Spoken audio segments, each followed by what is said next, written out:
Hello, this is Thomas Kelly, and this is evaluation 3 of my audience feedback. This time, I interviewed Duncan, and the first question I asked him was, how did he think the documentary flowed? He said he thought it flowed very well.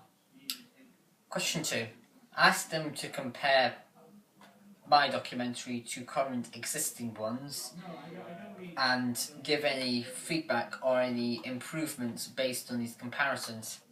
He said it was very professional, it looked like a real documentary, and then he also had an improvement I could make where when addressing the interviewees we should put in the questions as well. Question 3. I asked him what part of the documentary did he find the most memorable, and he said Basement Jaxx.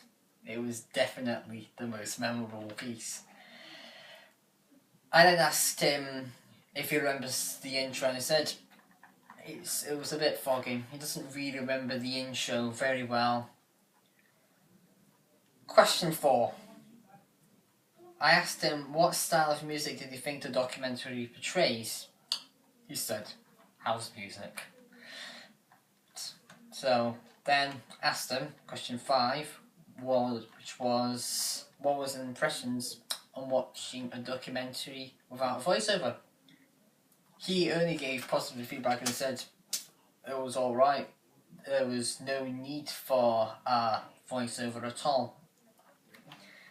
However, he did believe that maybe in some places of the documentary it may be needed, but most likely it would not.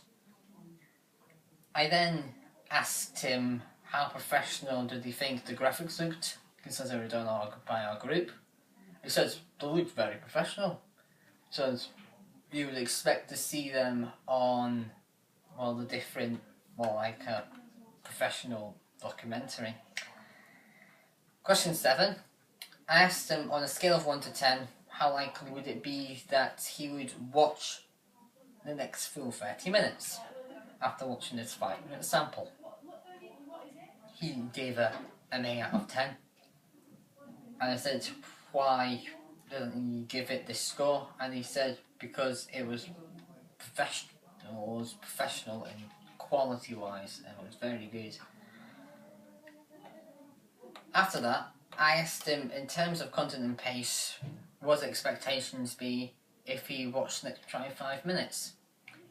He said he would expect the same pace, with a few videos of the X on stage and maybe a few more interviews. Question 9. I asked him what any improvement, one improvement we could make onto our documentary. He would say asking questions to the interviewees and letting the audience who was listening to the documentary hear it. Then I asked him how much of his knowledge of house music improved by watching this documentary. He said it improved a bit with some general, maybe few general terms of it, and as well as and then a bit about the interviewees. Then I asked him, was my poster advert professional? He said it was a very professional poster and you'd expect it on like billboards and the like. I then finally asked him, did he think the conventions of my radio advert were comparable to professional ones? And he said, yeah, they were very similar to radio adverts on Radio 1, and I thought it was very professional. Thank you for taking your time for watching this evaluation. This is Thomas Kelly, signing out.